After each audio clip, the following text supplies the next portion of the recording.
You start out with a group of people that have like decided to be completely alone.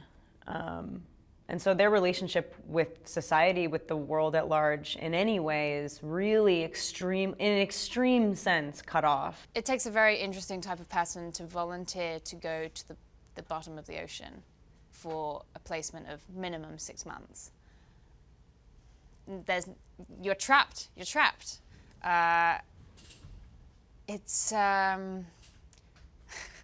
From afar, I would say it's a job for people who hate people, but there's actually something kind of unifying about it. You may go there to escape, but you're surrounded by people and you can't get away from them. We have to help each other, otherwise we won't survive. The film is about a group of deep sea researchers and miners and developers, people that are at a kind of substation at the bottom of the ocean doing drills and picking up data and doing all this research, and just out of the blue one day they're totally knocked back by a giant earthquake that kind of just decimates the substation where they're staying and living, and it's collapsing and flooding, and they have no time to try and figure out a way to get out of it and to get back up to the surface. We are not prepared for it. My character is brushing her teeth and barefoot. We're not going into battle. We're not on a mission. We are truly caught unawares in a sort of tragedy situation.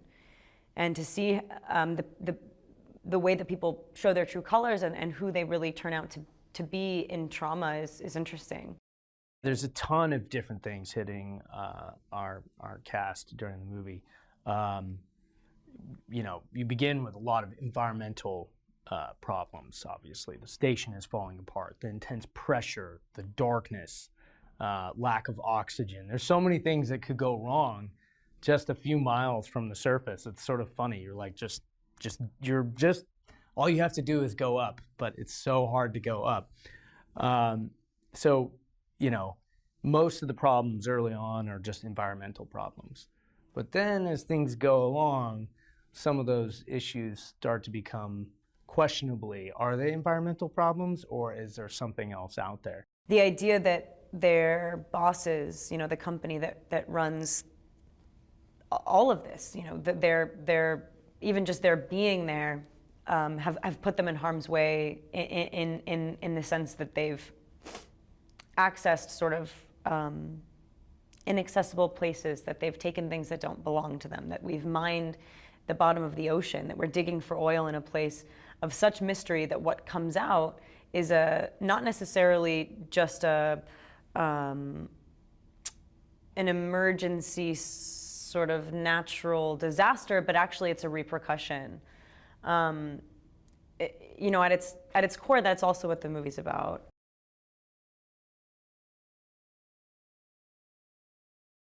She's really the one who starts looking into these creatures and trying to understand what they are. We get what we call a clinger, and we bring it back into one of the pods, and she sort of dissects and tries to figure out what new strain this is developed from.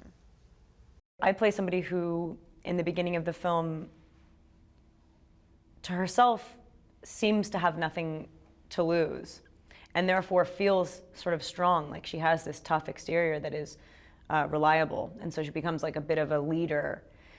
And then as the movie progresses and you understand that she's kind of in the midst of a grieving process, and the reason that she's self-isolated and spent her time at the bottom of the ocean doing a mechanical engineer job on an oil rig is because she isn't very happy or treating herself very well, and she's at a loss. Kristen Stewart, she plays Nora Price, just crushes it. Like, literally put so much into her character. I don't deserve her. We don't deserve it. It's just like,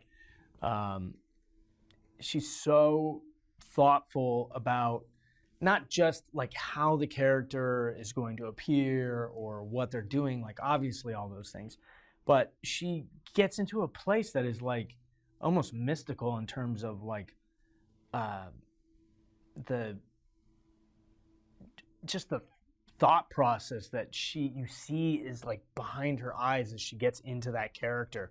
I don't know, it's unbelievable to watch her work, and she's so talented, obviously. In the beginning, you wonder why she is this person. And so throughout the movie, as she gets to know the people that are also trying desperately to come out of this alive, and she realizes that there's really never a point in being human that there isn't something to fight for. There's a fervency that comes out like thunder. Like she really comes to a conclusion and like goes like, maybe I die here, but I will definitely not go down without a fight. And I know it sounds cliche, but like there's nothing like that last resurgence of energy before something is taken out that makes you feel more alive and more human, and that's something we are good at. And so yeah, that's kind of her journey.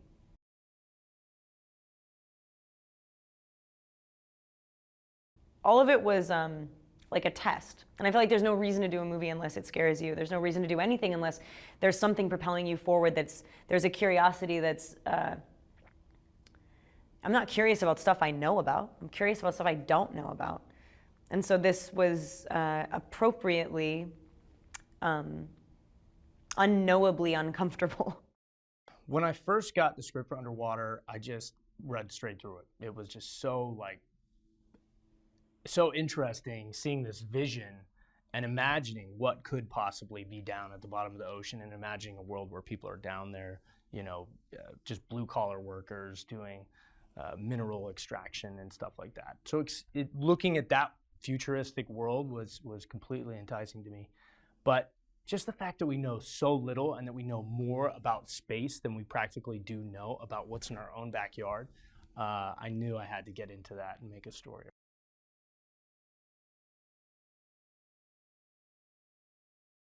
There's a lot of phobias in this film for sure.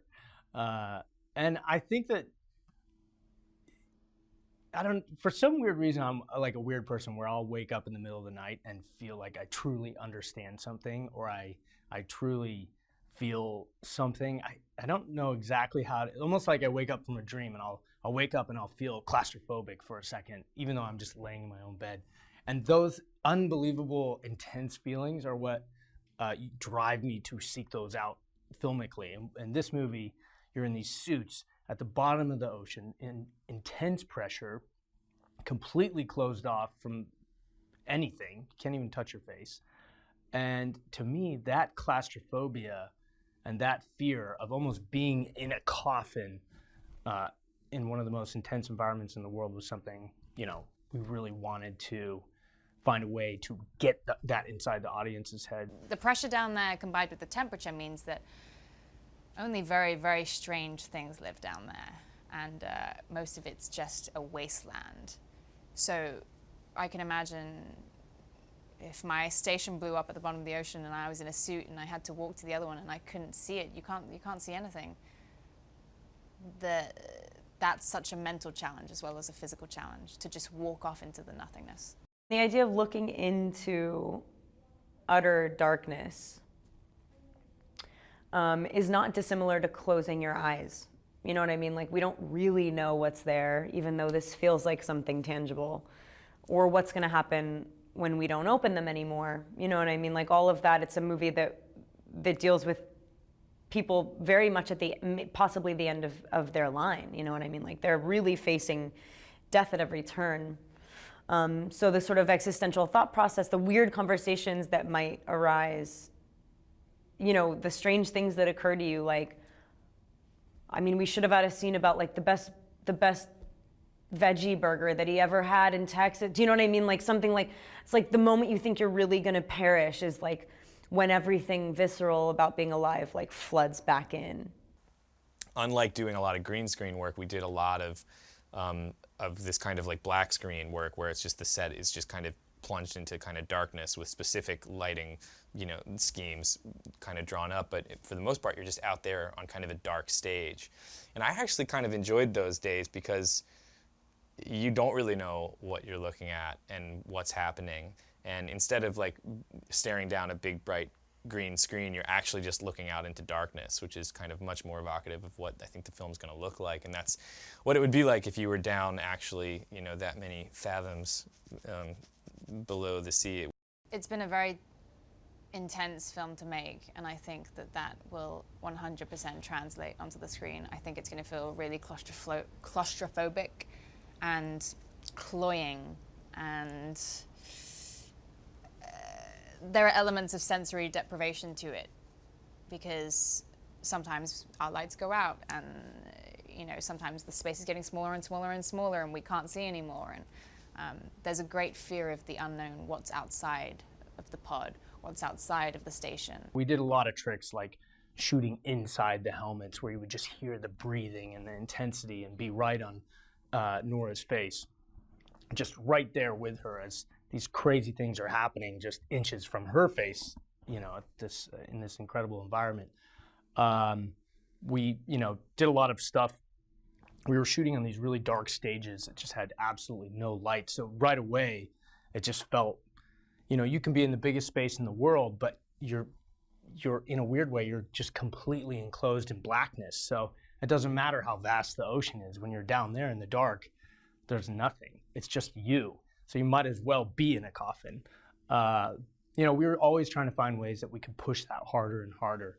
And even though, the start of the movie, they're in these tiny tunnels and there's these crazy things that happen with explosions and things collapsing, as soon as they get out into the vast ocean, it doesn't get any better. It's perhaps even more confined and more intense. So, we were just trying to find every trick in the book to kind of get that across and make an exciting movie. That's why I thought it was interesting to make a survival movie about staring into utter blackness. So sure, I have claustrophobia and all of that, but I also just have that base human instinct to wonder what happens when it's all over, whether or not that is something that is imminent and upon us or something that might happen when we're old.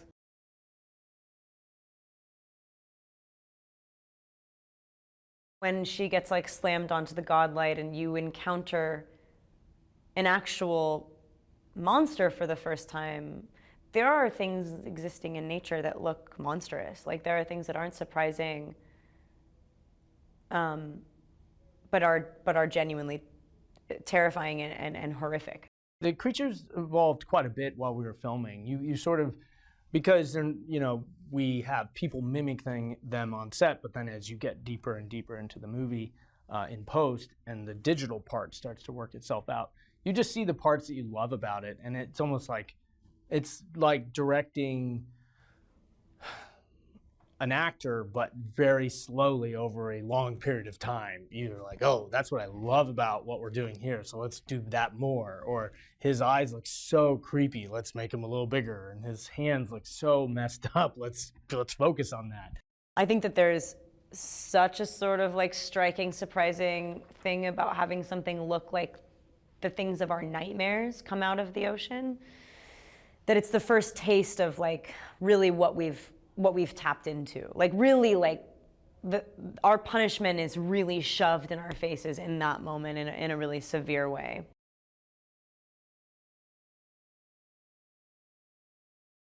They have to leave the station where they are, and the only way to do that is to get into these massive deep sea diving suits and take this kind of treacherous and uncertain walk across the seafloor to get to this other part of the station. And there's no guarantee that they'll even be able to survive it. There's no guarantee that the suits will even survive that kind of a walk, but it's their only chance. I think the biggest challenge was the suit. Emily's never been in one of the suits. She doesn't know how to operate it. She doesn't know how to turn on the light, turn off the audio, any of that. So she's a newborn baby, and Smith has to help her in. And it's interesting because when she first puts on the suit, it reminds her of this childhood memory of getting into her sister's snowsuit.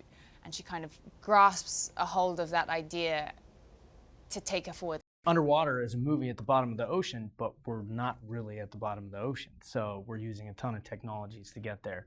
Special effects, visual effects, you name it. If there's effects, it's in it. The choice that William made to put the camera inside the helmet and how masterfully it was done because of how hard that is to do on such a sort of high energy thing. You know, if you're moving around that much and there's like so many variables that are uncontrollable, that's really not easy to do. And it does add this, you know, really, like the film's nerves are very close to the surface because you're not outside of that experience, you're very much inside of it. And I know that that's like a goal that a lot of filmmakers have with movies like this, but this one feels very much under the skin. I have to say, I think they really did kill that perspective. It feels too close. It feels like, please give us some breathing room, but there just isn't any room for that. We used a lot of crazy technologies to get there.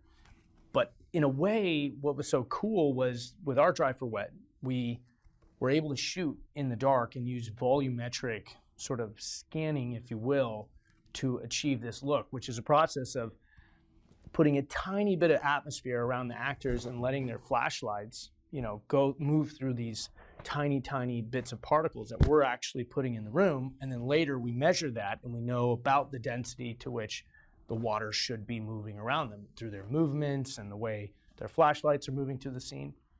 And what's so exciting about that is it enables the actors to actually be in the space, in the dark, only seeing what their flashlights see and really feeling like they're there, which is any, you know, storyteller will tell you that's one of the most important things, because you're not asking the actor to get on a big green screen and just sort of pretend they're in the dark. They really get to be in the dark, surrounded by that claustrophobia, and really only see what's in their flashlight. Then we take that scene, measure these sort of like 3D elements that we have by having these little markers around, and then we simulate the water around that. And the results are pretty wild. So.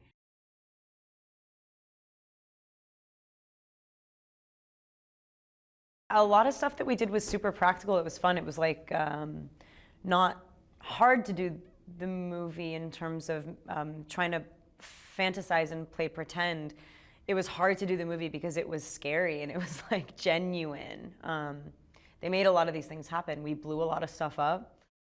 We had to be pretty creative with our set designs because sometimes one set had to be another set later. So we tried to make really bold choices in terms of like the ages of the sets. So they start at the Kepler, which is this much older sort of suspended pump station up in the air. And that station is really like probably a lot more steel and just the color palettes look kind of older and a lot more rust in it. And then from there, they move later to the Roebuck station, which is a much newer station set right on the bottom. And it's newer, a lot lighter paint qualities. We put a lot of glass blocks in there, like kind of like, they look sort of 80s in a way, but I just like the way the light would come through them and you immediately felt like you were somewhere else. So we took the same sets and sort of bashed out parts of them and completely redid it this way or that way just to make it look like a different space. And you know, you do a lot with just basic shape design and lighting to get there, but Naaman did a terrific job in just flipping out entire places. And one day you'd be walking from the Roebuck station and, you know, 2 days later you go in and you're like, oh my God, this looks like we're back at the Kepler. There is some stuff that takes place in a flooded kind of tunnel in this canal, and it's flooding and it's about up to our chests, and we reach a point where it's blocked and we can't go any further, and it's very claustrophobic. And those were my favorite days on the set because we were actually in this flooded set. It was dark and we couldn't, unlike other sets, the director and not everybody could get in the water with us. They had to kind of shoot from the sidelines and stuff. So it really, and in between takes, if they turned off the lights or anything, you suddenly were just in this kind of flooded tunnel. And those days made it so easy to do it because all you had to do was react to what's happening around you. And like that's what every actor I think really wants, is just an environment that feels real.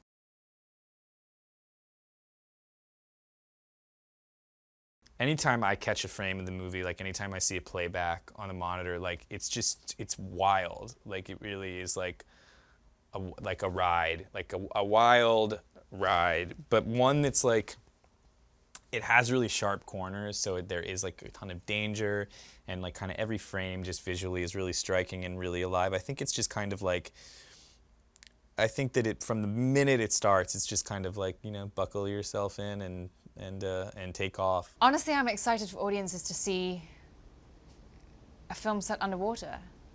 I am excited to see that, because I don't know what it's going to look like.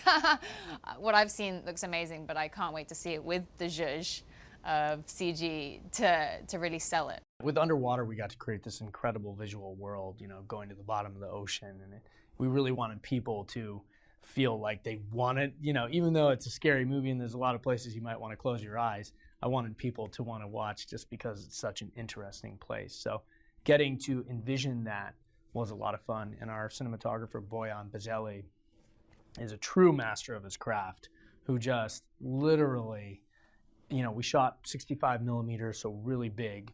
So I hope people go see this in the movie, or in the theaters, because it's just so cool looking.